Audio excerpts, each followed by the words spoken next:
তোমরা তোমাদের স্ত্রীদেরকে গোলামের মতো প্রহার করো না।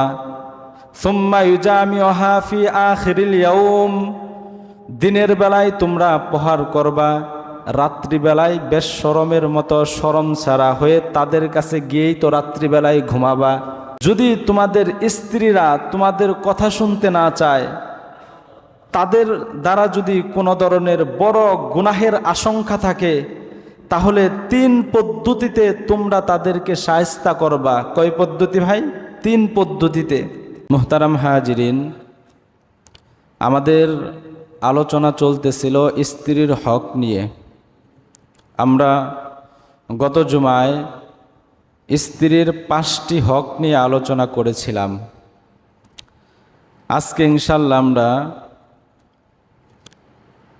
স্ত্রীর হক এবং স্বামীর দায়িত্ব বা কর্তব্য এই বিষয়ে আরও 10টি হক নিয়ে আলোচনা করব। এই মোট স্ত্রীর 15টি হক যদি কোনো ব্যক্তি আদায় করে, তাহলে ওই সংসারের ভিতরে আল্লাহ পাক রব্বুল আলামিন শান্তি আর রহমত ঢেলে দিবেন। আর যদি কোনো ব্যক্তি স্ত্রীর হক আদায় না করে, দুনিয়াতে হয়তো তাকে কেউ কোনো কিছু বলবে না, কিন্তু আখেরাতে আল্লাহ পাক রব্বুল আলামিনের সামনে তাকে জবাবদেহি করতে হবে। এই জন্য প্রিয় ভাইয়েরা, যে হকগুলো বলা হয়, আলোচনা করা হয়, আমরা এই হকগুলো আদায় করার চেষ্টা করব ইনশাআল্লাহ তাআলা। স্ত্রীর 6 নাম্বার হক বা স্ত্রীর 6 নাম্বার অধিকার, এই হকটা আমরা সবচাইতে বেশি লঙ্ঘন করে থাকি, স্ত্রীর উপর জুলুম করে থাকি এই হকের ব্যাপারে। 6 নাম্বার হক, স্ত্রীকে প্রহার করা যাবে না এবং গালি দেওয়া যাবে না, স্ত্রীকে মার দেওয়া যাবে না এবং গালি দেওয়া যাবে না। এটা আমরা সবচাইতে বেশি করে থাকি। আল্লাহর রাসূল সাল্লাল্লাহু আলাইহি ওয়াসাল্লামের একজন সাহাবী, আবু দাউদ শরীফ 2142 নম্বর হাদিসের বর্ণনা। আল্লাহর রাসূলের একজন সাহাবী হাকিম ইবনে মুআবিয়া আল কুশাইরি রাদিয়াল্লাহু তাআলা আনহু, তিনি বলেন, আমার পিতা আল্লাহর রাসূলের কাছে জিজ্ঞাসা করলেন, ইয়া রাসূলাল্লাহ, স্ত্রীদের উপরে স্বামীদের কি কি হক রয়েছে? আল্লাহর রাসূল সাল্লাল্লাহু আলাইহি ওয়াসাল্লাম 4টি হকের কথা বললেন। 1 নম্বর বললেন, আনতুতইমাহা ইযা তুইমতা, যখন তোমরা খাবে, যেই মানের আহার তোমরা করবে, তোমাদের স্ত্রীদেরকেও ওই মানের আহার করাবে, তাদেরকে খাওয়াবে। 2 নাম্বার, ওয়াতাকসুয়াহা ইযা ইযাকতাসাইতা, যখন তোমরা পরিধান করবে, যেই মানের কাপড় তোমরা পরিধান করবে, তোমাদের স্ত্রীদেরকেও ওই মানের কাপড় পরিধান করাবে। 3 নাম্বার, আল্লাহর রাসূল বললেন, ওয়ালা তাযরিবিল ওয়াজহা, খবরদার কখনোই তোমাদের স্ত্রীদের চেহারার ভিতরে আঘাত করবে না। ওয়ালা তুকাব্বিহ, এবং তাদেরকে গাল মন্দও করবে না। মুহতারাম হাজরিন, এই হাদিস থেকে আমরা জানতে পারলাম, স্ত্রীদেরকে গালমন্দ করা এবং তাদেরকে প্রহার করা, বিশেষ করে মুখের ভিতরে, এটা স্ত্রীর হক নষ্ট করা। এর জন্য আল্লাহ পাক রব্বুল আলামিনের দরবারে অবশ্যই জবাবদাহি করতে হবে। আল্লাহর রাসূল সাল্লাল্লাহু আলাইহি ওয়াসাল্লাম কখনোই কোনো স্ত্রীর গায়ে হাত উঠান নাই। মুসলিম শরীফ 2368 নম্বর হাদিসের বর্ণনা। হযরত আয়েশা সিদ্দিকা রাদিয়াল্লাহু তাআলা আনহা, তিনি বলেন, মা যারাবা রাসূলুল্লাহি সাল্লাল্লাহু আলাইহি ওয়াসাল্লাম শাইআন কাত্তু বিয়াদিহি। আম্মা জান আয়েশা সিদ্দিকা রাদিয়াল্লাহু তাআলা আনহা বলেন, আল্লাহর রাসূল সাল্লাল্লাহু আলাইহি ওয়াসাল্লাম তিনি কখনোই কাউকে হাত দ্বারা প্রহার করে নাই। ওয়ালা ইমরাতান ওয়ালা খাদিমান, তিনি কোনো স্ত্রীকে আঘাত করেন নাই এবং কোনো খাদেমকে, চাকরদেরকেও কখনো তিনি আঘাত করেন নাই। ইল্লা আন ইউজাহিদা ফি সাবিলিল্লাহ, শুধুমাত্র যখন তিনি জিহাদের ময়দানে যেতেন ওই সময় তিনি জিহাদের ময়দানে তরবারি হাতে নিতেন, তাছাড়া কখনোই তিনি মানুষদেরকে আঘাত করেন নাই। আল্লাহর রাসূলের অভ্যাস ছিল তিনি কখনোই কাউকে আঘাত করেন নাই হাত দ্বারা। মুহতারাম হাজিরিন, যারা স্ত্রীদেরকে পিটায়, এরকম বদ স্বামী আমাদের সমাজের ভিতরেও রয়েছে, বদ মানুষ, খারাপ অভ্যাস, এদেরকে আল্লাহর রাসূল সাল্লাল্লাহু আলাইহি ওয়াসাল্লাম তিরস্কার করে বলেছেন। বুখারী শরীফ 5204 নম্বর হাদিসের বর্ণনা। আল্লাহর রাসূল সাল্লাল্লাহু আলাইহি ওয়াসাল্লাম বলেন, লা ইয়াজলিদু আহাদুকুম ইমরাআতাহু জালদাল আবদি, খবরদার তোমরা তোমাদের স্ত্রীদেরকে গোলামের মতো প্রহার করো না। সুম্মা ইউজামিউহা ফি আখিরিল ইয়াউম, দিনের বেলায় তোমরা প্রহার করবা, রাত্রিবেলায় বেশরমের মতো শরম ছাড়া হয়ে তাদের কাছে গিয়েই তো রাত্রিবেলায় ঘুমাবা। দিনের বেলায় রাগারাগি করলে রাত্রিবেলায় তো সেই স্ত্রীর কাছে গিয়েই শুতে হবে, তার কাছেই ঘুমাসতে হবে। আল্লাহর রাসূল বললেন, এরকম কাজ করো না, এরকম কাজ করে নিজেরা লজ্জিত হইও না। দিনের বেলায় মারবা আর রাত্রিবেলায় গিয়া তার কাছে ঘুমাসবা আর বলবা যে ভুল হয়ে গেছে, মাফ করে দাও। এটা লজ্জার বিষয়। খবরদার কখনো স্ত্রীদের গায়ে হাত তুলবা না। এটা কোনো ইমানদার, এটা কোনো ভালো মানুষ করতে পারে না। মুহতারাম হাজিরিন, এখন স্ত্রী যারা রয়েছে এরা তো একটু বাঁকা টাইপের হয়ে থাকে, মেয়ে মানুষ। আল্লাহ পাক রব্বুল আলামিন যদি বাঁকা টাইপের হয়ে থাকে, কথা না শুনে, গুনাহ যদি তাদের দ্বারা বেশি হয়ে যায়, শরীয়তের বিধিবিধান যদি তারা মানতে না চায়, তাহলে হুজুর কি করবে এখন?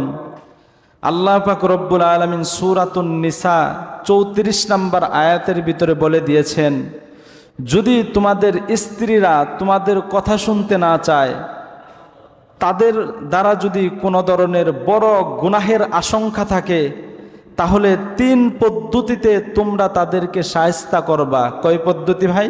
3 পদ্ধতিতে।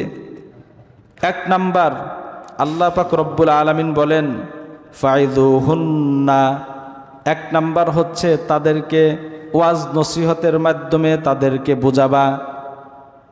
দিন মানতে চায় না, ওয়াজ নসিহতের মাধ্যমে তাদেরকে বুঝাবা, দিন মানানোর চেষ্টা করবা, তাদেরকে বুঝাও, বুঝাইতে থাকো, বুঝাইতে থাকো, বুঝাইতে থাকো। বুখারী শরীফের 3331 নম্বর হাদিসের বর্ণনা। আল্লাহর রাসূল সাল্লাল্লাহু আলাইহি ওয়াসাল্লাম বলেন, ফাস্তাউসু ইস্তাউসু বিন নিসা, তোমরা মহিলাদের সাথে ভালো আচরণ করো, তোমরা মহিলাদের সাথে ভালো ব্যবহার করো। ফাইন্নাল মারআতা খুলিকাত মিন যিলাইন, কেননা মহিলাদেরকে বাম পাজরের হাড় দ্বারা বানানো হয়েছে। পাজরের যেই উঁচু উপরের হাড় রয়েছে সেই হাড় দ্বারা বানানো হয়েছে। এর দ্বারা উদ্দেশ্য হচ্ছে মেয়ে মানুষ একটু বাঁকা টাইপের হবে। উপরের পাজরের হাড়টা যেরকম বাঁকা, মেয়ে মানুষও এরকম বাঁকা টাইপের হবে। আল্লাহর রাসূল বললেন, এটাকে সোজা করতে যেও না, যদি সোজা করতে যাও তাহলে কাসারতাহু, ভেঙে যাবে, তোমরা সেটাকে ভেঙে ফেলবে, অর্থাৎ তার সাথে ঘর সংসার করতে পারবা না। আর যদি সেটাকে ওভাবেই রেখে দাও তাহলে সেটা বাঁকাই থেকে যাবে, সেটা দ্বারাও ঘর সংসার করা সম্ভব নয়। তাহলে কি করবা? ফাস্তাউসু বিন নিসা, মহিলাদেরকে বেশি বেশি ওয়াজ নসিহত করো, তাদেরকে বেশি বেশি বোঝানোর চেষ্টা করো। আপনি বুঝান, আপনার বুঝ যদি না মানে দিনদার কোনো আলেমকে দিয়ে বুঝান পর্দার আড়াল থেকে, যে আমার স্ত্রী এরকম এরকম বুঝতে চায় না, দিনদার মানুষদেরকে দিয়ে বুঝান। 1 নাম্বার হচ্ছে তাদেরকে বুঝানো, বেশি বেশি বুঝানো। বুঝাচ্ছেন, অনেক দিন ধরে বুঝাচ্ছেন কিন্তু কাজ হচ্ছে না। 2 নাম্বার, আল্লাহ পাক রব্বুল আলামিন বলেন, 2 নাম্বার হচ্ছে ওয়াহজুরুহুন্না ফিল মাদাজি', তাদের থেকে বিছানাকে আলাদা করে দাও। এই বিছানা আলাদা করার 3টি ব্যাখ্যা রয়েছে। 1 নাম্বার ব্যাখ্যা হচ্ছে একই বেডের ভিতরে শুবে একই বিছানার ভিতরে শুবে, কিন্তু চেহারা দুই দিকে করে রাখবে, এরকম বোঝানো যে তুমি এই খারাপ কাজ করতেছ, তুমি যদি এই কাজ থেকে ফিরে না আসো তাহলে আমি তোমার দিকে তাকাবো না, এরকম তাকে বোঝানো আমি তোমার সাথে রাগ করেছি। দ্বিতীয় নাম্বার, একই ঘরের ভিতরে শোয়া, স্ত্রী খাটে থাকা, স্বামী নিচে থাকা অথবা সোফায় থাকা, অর্থাৎ বিছানা আলাদা করা। তৃতীয় নাম্বার ব্যাখ্যা হচ্ছে বিছানা আলাদা করার, দুই রুমে শোয়া, স্ত্রী এক রুমে ঘুমিয়েছে, আপনি আরেক রুমে ঘুমাবেন, আপনি তাকে বোঝান যে আমি তোমার উপর অসন্তুষ্টি রয়েছি, যতক্ষণ পর্যন্ত তুমি এই গুনাহের কাছ থেকে ফিরে না আসবা ততক্ষণ পর্যন্ত আমি তোমার দিকে তাকাবো না, তোমার সাথে শুব না। দ্বিতীয় নাম্বার হচ্ছে তাদের বিছানা আলাদা করে দেওয়া। তৃতীয় নাম্বার হচ্ছে আল্লাহ পাক রব্বুল আলামিন বলেন ওয়াদরিবুহুন্না। তৃতীয় নাম্বার আল্লাহ পাক রব্বুল আলামিন বলেন তাদেরকে হালকা প্রহার করো, ওয়াদরিবুহুন্না, হালকা প্রহার করবা। হালকা প্রহার কিভাবে হবে? মুফাসসিরিনে কেরাম এর তাফসির করেন, কোনভাবে প্রহার করবা যাতে করে তার শরীরের ভিতরে কোনো প্রকারের দাগ না হয়। মুফাসসিরিনে কেরাম বলেন স্ত্রীকে প্রহার করার অনুমতি রয়েছে, তবে এতটুক পরিমাণের প্রহার করবা যাতে করে তার শরীরের ভিতরে যেই প্রহার করা হবে, মারা হবে, এই মারের দাগটা যেন তার শরীরের ভিতরে না হয়। আমরা তো যারা আছি মাশাল্লাহ, পিটাইয়া মাথা ফাটাই ফেলাই, পিটাইয়া স্ত্রী পিটাইয়া হাত ভেঙে ফেলি, স্ত্রী পিটাইয়া তার শরীরের বিভিন্ন জায়গায় জখম করে ফেলি। বিভিন্ন নিউজ খুললেই দেখা যায় যৌতুকের জন্য স্ত্রী পিটাইয়া মাথা ফাটাই ফেলাইছে, হাত ভেঙে ফেলছে, পা ভেঙে ফেলছে। এরকম স্বামীও রয়েছে সমাজের ভিতরে, নিকৃষ্ট স্বামী রয়েছে যারা স্ত্রীকে প্রহার করতে করতে তাদেরকে মেরেই ফেলেছে। এরকম আছে না ভাই? বহু নিউজের ভিতরে দেখা যায়। সাবধান মুসলমান, স্ত্রীর হক তাকে কখনোই প্রহার করা যাবে না, তাকে কখনোই গালিগালাজ করা যাবে না। এই প্রহার করা থেকে হেফাজতে থাকতে হবে, স্ত্রীদেরকে প্রহার করা যাবে না। এরা হচ্ছে আদরের জিনিস, এদেরকে ভালোবাসা দিয়ে আদর করে বুঝিয়ে তারপরে রাখতে হবে, এর ভিতরেই সৌন্দর্য রয়েছে।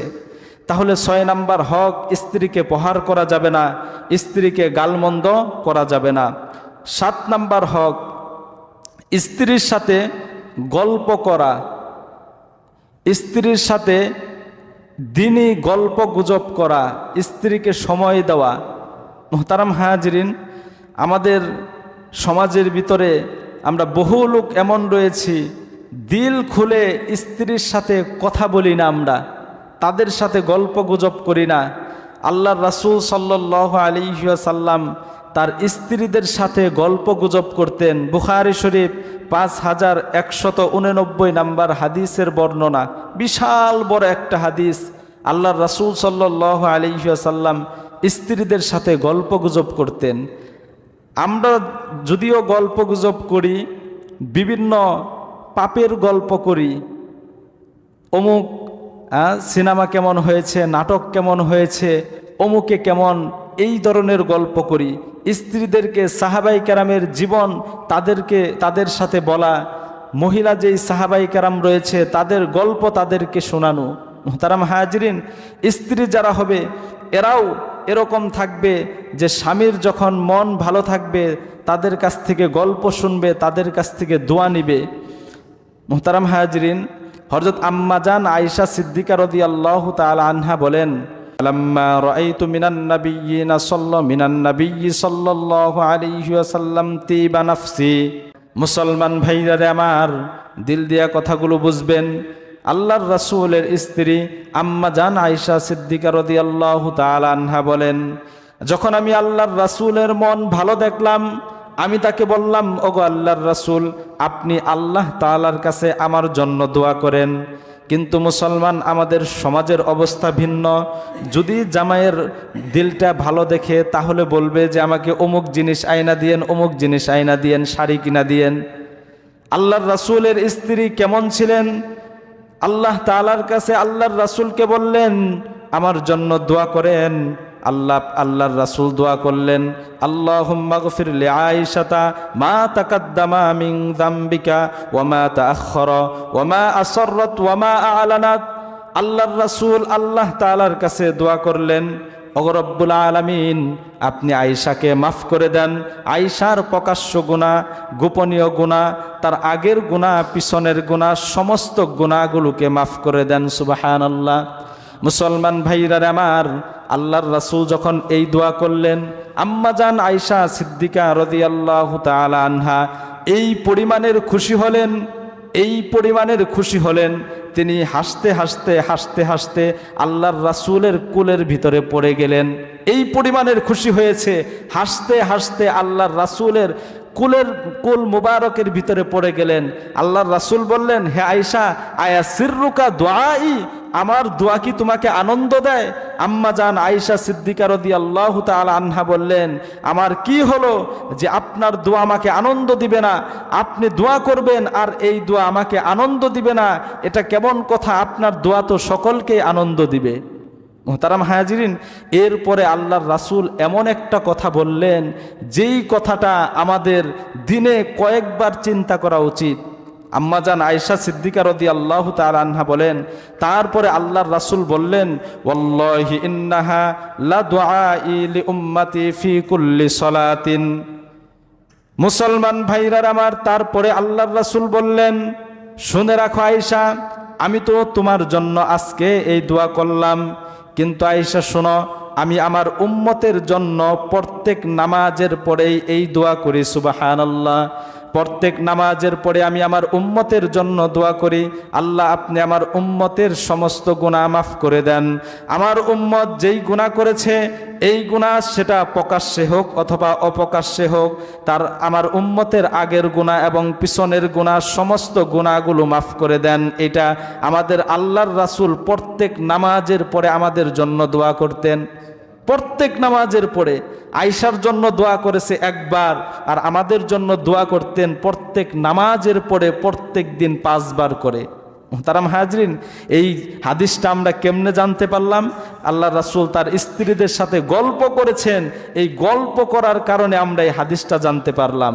মুহতারাম হাজরিন, এই জন্য স্ত্রীর একটি হক হচ্ছে দিনই গল্প গুজব করা, তাদের সাথে বাহিরে সময় না কাটাইয়া, রাত্রিবেলায় সময় বাহিরে না কাটাইয়া ইশারের নামাজ আদায় করে বাসায় যান। বাচ্চারা যখন ঘুমের ভিতরে চলে যাবে, ওই সময় স্ত্রীর সাথে একটু গল্প গুজব করেন। আমরা এমন স্বামী বহু রয়েছি যারা শুধুমাত্র স্ত্রীর কি প্রয়োজন, বাজারঘাট কি লাগবে, সন্তানের কি লাগবে, তোমার কি লাগবে, এইটা ছাড়া 5 বছর 10 বছর হয়েছে স্ত্রীর সাথে কখনো দিল খুলে কোনো কথাই বলি নাই। এরকম স্ত্রী আছে না? যদি স্ত্রীরা একটু রাগ করে বলে যে তোমার কি কোনো চাওয়া অপূর্ণ রেখেছি, যা চাও তাই তো দেই। মুহতারাম হাজরিন, স্ত্রীর একটি হক হচ্ছে স্ত্রীকে তার সাথে গল্প গুজব করা, দিনী গল্প বলা। 8 নাম্বার স্ত্রীর হক, দিনী কাজে বাহিরে যাওয়ার অনুমতি দেওয়া। স্ত্রী দিনী কাজে বাহিরে যাওয়ার অনুমতি চাচ্ছে, কোথাও মাহফিল হচ্ছে, কোথাও দিনী কাজ হচ্ছে, কোথাও তালিম হচ্ছে, সেটা হকের উপরে হতে হবে, হক পন্থায় হতে হবে। স্ত্রী বাবার বাড়ি যাওয়ার জন্য অনুমতি চেয়েছে, তাকে অনুমতি দেওয়া, তবে কয়েকটি শর্তে। সে যে বাবার বাড়ি যাবে অথবা দিনী কাজে যাবে, সেই জায়গায় যেন তার নিরাপত্তা 100% থাকে।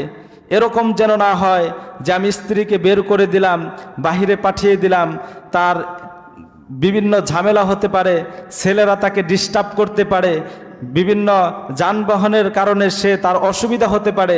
এরকম না হওয়া, 100% তার জান মাল এবং ইজ্জত আবরুর যদি নিরাপত্তা থাকে, তাহলে তাকে অনুমতি দেওয়া। 9 নাম্বার, এটা গুরুত্বপূর্ণ একটা জিনিস, স্ত্রীর যেই মনের চাহিদা রয়েছে, জৈবিক চাহিদা রয়েছে, স্ত্রীর জৈবিক চাহিদা পুরা করা। বিয়ের নাম এটাই নয় যে আমি পুরুষ, শুধুমাত্র আমার জৈবিক চাহিদা পুরা করব আমি, এটা নয়, বরঞ্চ স্ত্রীর জৈবিক চাহিদাও পুরা করা। দলিল মুসলিম শরীফ 1159 নম্বর হাদিসের বর্ণনা। এ হাদিসের রাবি হচ্ছে আব্দুল্লাহ ইবনে আমর রাদিয়াল্লাহু তাআলা আনহু। তিনি বলেন, আমার ব্যাপারে আল্লাহর রাসূলের কাছে একবার নালিশ গেল। এটা কে বলছেন? আল্লাহর রাসূলের একজন সাহাবী আব্দুল্লাহ ইবনে আমর। তিনি বলেন, আমার ব্যাপারে আল্লাহর রাসূলের কাছে একটা নালিশ গেল। সেই নালিশটা কি? যে আমি দিনের বেলায় রোজা রাখি, প্রত্যেক দিন দিনের বেলায় কি রাখে ভাই? রোজা রাখে, রাত্রিবেলায় সারা রাত্রি নফল নামাজ পড়ে। এই বিচারটা আল্লাহর রাসূলের কাছে গেছে। তো আল্লাহর রাসূল তাকে ডাকলেন, ডাকার পরে বললেন, তুমি কি সত্যি এরকম করো? দিনের বেলায় রোজা রাখো, রাত্রিবেলায় নামাজ পড়ো? তো সাহাবী বললেন, জি ইয়া রাসূলুল্লাহ, হ্যাঁ আমি এটা করি, এটা তো ভালো কাজ। তখন আল্লাহর রাসূল বললেন, তাহলে তোমার স্ত্রী কোথায়?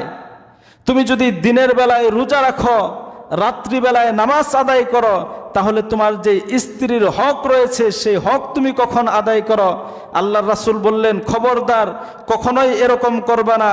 তোমার চোখের একটা হক রয়েছে, ঘুমানোর মাধ্যমে তুমি তোমার চোখের হক আদায় করবা। তোমার জানের একটা হক রয়েছে, তোমার শরীরের একটা হক রয়েছে, খাবার দাবারের মাধ্যমে তোমার শরীরের, তোমার নফসের হক আদায় করবা। অলি আহলিহি হাক্কুন, তোমার স্ত্রী, তোমার পরিবারের হক রয়েছে, তুমি তোমার পরিবার, তোমার স্ত্রীকে সময় দেওয়ার মাধ্যমে তাদের হক আদায় করবা। শুনে রাখো সাহাবী, কুম ওয়ানাম, মাঝে মাঝে রাত্রিবেলায় নামাজ পড়বা আর রাত্রিবেলায় স্ত্রীর সাথে ঘুমাবা। সুম আফতির, তুমি মাঝে মাঝে রোজা রাখবা আর মাঝে মাঝে রোজা ছেড়ে দিয়ে নিজের শরীরের, নিজের জীবনের হক আদায় করবা। মোহতারাম হাজরিন, নামাজ রোজা এটা তো অনেক বড় একটি ইবাদত, কিন্তু এই ইবাদত করতে গিয়েও যেন স্ত্রীর হক আদায় না করে, স্ত্রীর হক যেন নষ্ট না হয়, সেই ব্যাপারে আল্লাহর রাসূল সাহাবাই কেরামদেরকে বলে দিলেন, খবরদার, ইবাদত করতে গিয়ে, নফল ইবাদত করতে গিয়ে তোমার স্ত্রীর হক যেটা রয়েছে ফরজ, সেটা যেন কখনোই বাদ না যায়। স্ত্রীকে সময় দেবা, নিজের ব্যক্তিগত জীবনকে সময় দেবা, নিজের শরীরকে রেস্ট দিবা, এগুলো দেওয়ার মাধ্যমে তুমি তোমার হকগুলো আদায় করো। 9 নাম্বার, স্ত্রীর জৈবিক চাহিদা পুরা করা। 10 নাম্বার, স্ত্রীকে বৈধ বিনোদন দেওয়া, মাঝে মাঝে স্ত্রীকে বিনোদন দেওয়া। আল্লাহ রাসূল সাল্লাল্লাহু আলাইহি ওয়াসাল্লাম একবার রাস্তা দিয়ে হেঁটে যাচ্ছেন রাত্রিবেলায়, আম্মাজান আয়েশা সিদ্দিকা রাদিয়াল্লাহু তাআলা আনহাকে সাথে নিয়ে রাত্রিবেলায় হেঁটে যাচ্ছে। তো আল্লাহ রাসূল সাল্লাল্লাহু আলাইহি ওয়াসাল্লাম অথবা আম্মাজান আয়েশা সিদ্দিকা রাদিয়াল্লাহু তাআলা আনহা বললেন, ইয়া রাসূলুল্লাহ, আমরা আজকে দৌড় প্রতিযোগিতা করে ফেলি, আসেন। তো আল্লাহর রাসূল দৌড় প্রতিযোগিতা করলেন। এক পর্যায়ে আম্মাজান আয়েশা সিদ্দিকা রাদিয়াল্লাহু তাআলা আনহা জিতে গেলেন। তো মুহাদ্দিসিনে কেরাম বলেন, আল্লাহর রাসূল নিজেই তার স্ত্রীকে জিতিয়ে দিয়েছেন, কারণ তিনি তখন অনেক ছোট ছিলেন। এই যে খুশি হলেন, মাঝে মাঝে স্ত্রীকে বৈধ বিনোদন দেওয়া, তাকে খুশি করা, তার মন ভালো করা, একটু স্ত্রী যদি রাগ করে তার সাথে একটু হাসি তামাশা করা। এরকম হাসি তামাশা যেন না হয় যেটা ইসলামে অবৈধ ঘোষণা করেছে, এরকম যেন না হয়। সুস্থ বিনোদন দেওয়া, তাকে খুশি রাখার চেষ্টা করা। 11 নাম্বার, এটা গুরুত্বপূর্ণ একটা জিনিস, বর্তমান সময়ে খুব গুরুত্বপূর্ণ একটা জিনিস, স্ত্রীর প্রতি সুধারণা রাখা। কি ধারণা ভাই? সুধারণা রাখা, ভালো ধারণা রাখা। বর্তমান সময়ে এই হকটা আমরা সবচাইতে কম আদায় করি। তার কিছু কারণও আছে। সবচাইতে বড় কারণ হচ্ছে বড় বড় ফোন আসা। স্ত্রী হাতে বড় ফোন দিয়ে দিছে, একটু টিপলেই মনে করে না জানি কি হয়ে গেছে। মুহতারাম হাজরিন, স্ত্রীর প্রতি সুধারণা করা, একজন মুসলমান আরেকজন মুসলমানের প্রতি সুধারণা করবে। আল্লাহ পাক রব্বুল আলামিন বলেন, ইয়া আইয়ুহাল্লাযীনা আমানু জতানিবু কাসীরাম মিনায-যন্নি ইন্না বা'দায-যন্নি ইসমুন। হে ঈমানদাররা, শুনে রাখো, তোমরা পরস্পর একে অপরের প্রতি খারাপ ধারণা করো না, কেননা কিছু কিছু ধারণা এমন রয়েছে যেটা হচ্ছে অপরাধ, যেটা হচ্ছে পাপ। খারাপ ধারণা করো না। তোমার স্ত্রী, সেও তো মুমিন, তুমি মুমিন, স্বামীরা যারা রয়েছেন স্ত্রীদের প্রতি, সে মুমিন, তার প্রতি খারাপ ধারণা করবেন না। যারা স্ত্রী রয়েছেন স্বামীদের প্রতি খারাপ ধারণা করা যাবে না, সেও তো একজন মুমিন। আল্লাহর রাসূল সাল্লাল্লাহু আলাইহি ওয়াসাল্লাম হাদিসের ভিতরে বলেন, হুসনুজ জন্নি মিন হুসনিল ইবাদা, যারা মানুষের প্রতি সুধারণা করবে, এই ভালো ধারণা করাটা ভালো ইবাদত করার মতো সওয়াব আল্লাহ তাআলা তাকে দান করে দিবেন। আপনি আপনার স্ত্রীর প্রতি ভালো ধারণা করেন, আপনি একটা ইবাদত করছেন, সেটা কবুল হলে যেই সওয়াব হবে, আপনার স্ত্রীর প্রতি ভালো ধারণা করার কারণে আল্লাহ তাআলা আপনাকে সেই সওয়াব দান করে দিবেন। কিন্তু আমাদের সমাজের ভিতরে আমরা খুবই কম সংখ্যক লোক রয়েছে যারা স্ত্রীদের প্রতি ভালো ধারণা করি। স্ত্রীরাও স্বামীকে সন্দেহ করে, স্বামীরাও স্ত্রীদেরকে সন্দেহ করে, যার কারণে অধিকাংশ ফ্যামিলির ভিতরে, কিছু তো ফ্যামিলি আছে এই সন্দেহের কারণে ফ্যামিলিই ভেঙে যায়, আর বহু ফ্যামিলি রয়েছে এই সন্দেহের কারণে তাদের সংসারের ভিতরে শান্তির চাইতে অশান্তি বেশি। ঠিক বললাম না? ঠিক বললাম ভাই? অশান্তির শেষ নাই এই শুধুমাত্র একটা সন্দেহের কারণে। এই জন্য আল্লাহ রাসূল বললেন, খবরদার সন্দেহ করবা না, ভালো তাদের প্রতি হুসনে জন রাখো, ভালো ধারণা রাখো। এই ভালো ধারণা রাখার কারণে আল্লাহ তাআলা তোমাদেরকে সওয়াব দান করে দিবেন। 11 নাম্বার হচ্ছে স্ত্রীদের প্রতি ভালো ধারণা রাখা। 12 নাম্বার হচ্ছে বিবির গোপন কথা বন্ধুদেরকে না বলা। এটা হচ্ছে যারা আমরা যুবক, যারা আমরা রয়েছি, বিবির যেই গোপন কথাগুলো রয়েছে, এই গোপন কথাগুলো অন্যের কাছে না বলে বেড়ানো।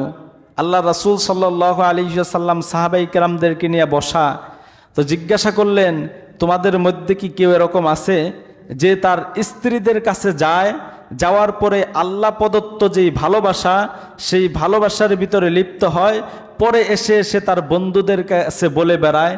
তো সমস্ত সাহাবায়ে কেরাম চুপ হয়ে রয়েছে। তার ভিতরে একজন মহিলা দাঁড়ালেন, দাঁড়িয়ে বললেন যে, ইয়া রাসূলুল্লাহ, পুরুষের মধ্যে এমন কিছু পুরুষ আছে যারা কিনা তার স্ত্রীর সাথে বৈধ ভালোবাসা পূরণ করার পরে সে তার বন্ধুদের কাছে বলে বেড়ায়, এবং কি কিছু মহিলাও এমন রয়েছে তার স্বামীর সাথে বৈধ ভালোবাসা পুরা করার পরে তার বান্ধবীদের কাছে বলে বেড়ায়। তো আল্লাহর রাসূল সাল্লাল্লাহু আলাইহি ওয়াসাল্লাম বললেন, এরা হচ্ছে ওই শয়তানের মতো, এরা হচ্ছে ওই ইবলিসের মতো, যেই ইবলিস অবৈধভাবে রাস্তাঘাটে তার আরেক শয়তানের সাথে কুকর্ম করে, আর সমস্ত শয়তান সে ওইগুলো দেখে।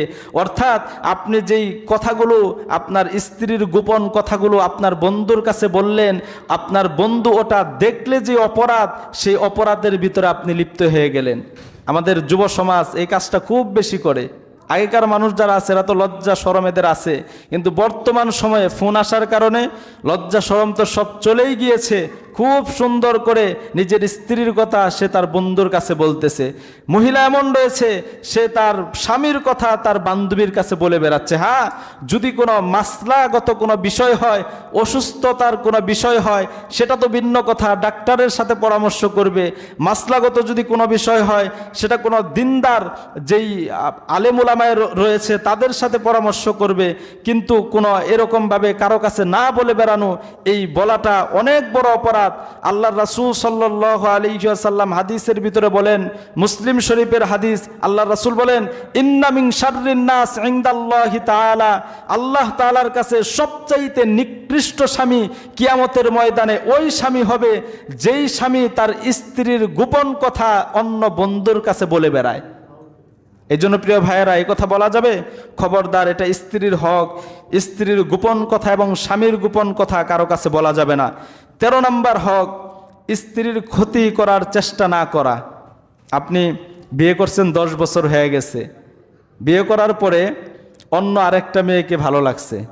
এখন চিন্তা করতেছেন স্ত্রীর সাথে তো কোনো সমস্যা নাই, তো অন্য আরেকজনকে ভালো লাগছে, স্ত্রীকে কিভাবে বিদায় করা যায়, তাবিজ করা শুরু করছেন। আছে না ভাই সমাজের ভিতরে এরকম?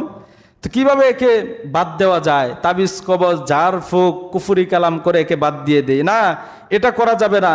স্ত্রীর কোনো ক্ষতি স্বামী করতে পারবে না, যদি এটা করে এটা মারাত্মক ধরনের অপরাধ।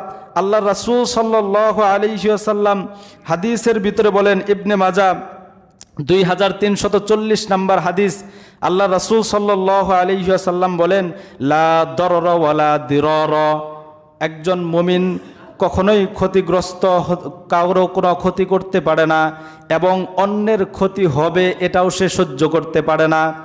একজন মুমিন অন্য কোনো মুমিনের ক্ষতি করতে পারে না, আর অন্যের ক্ষতি হবে সে এটা সহ্যও করতে পারে না।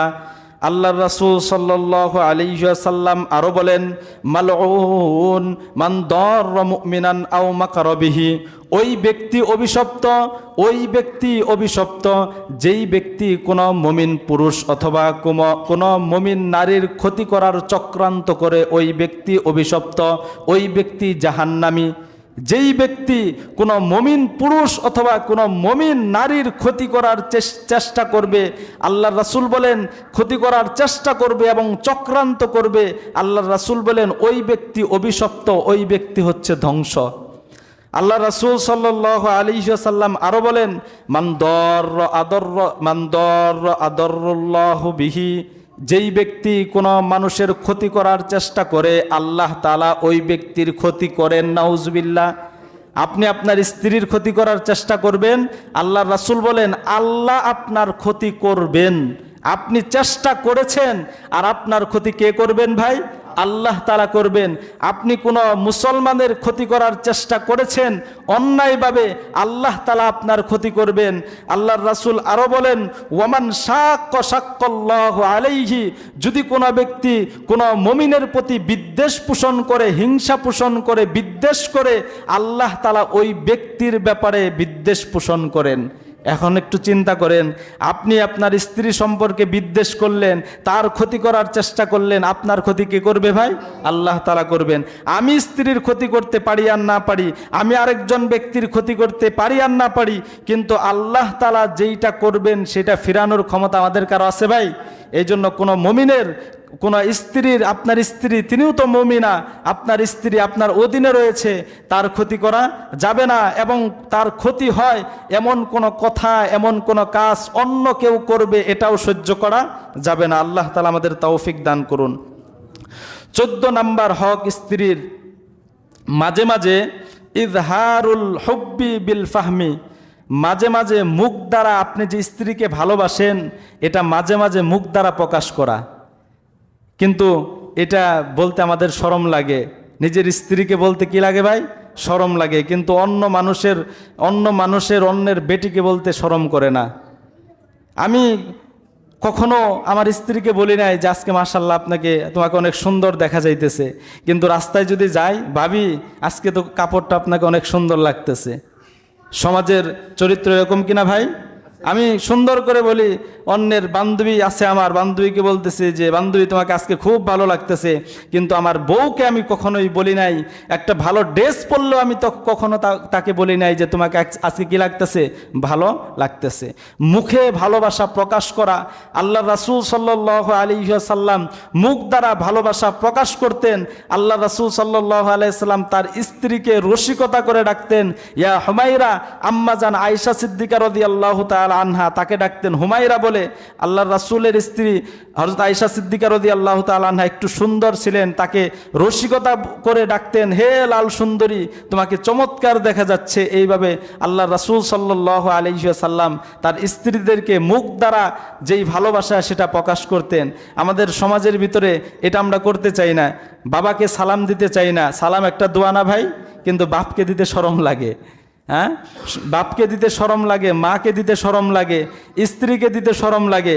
কিন্তু সমাজের ভিতরে ইমাম সাহেব সালাম দিচ্ছে, দিনে যে কয়বার দেখা হচ্ছে, অবশ্যই বড়দেরকে সালাম দেওয়া, সম্মানী ব্যক্তিকে সালাম দেওয়া, সালাম এটি একটি হচ্ছে দোয়া।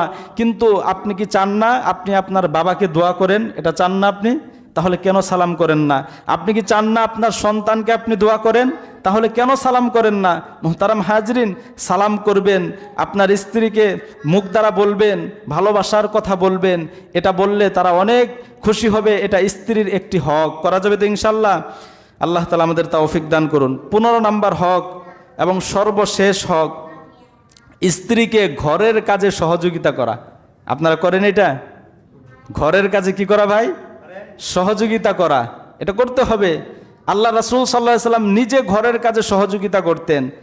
আল্লাহ রাসূল সাল্লাল্লাহু আলাইহি ওয়াসাল্লাম কাজ বাদে অনেক সময় তিনি বাসার ভিতরে কাটাইতেন।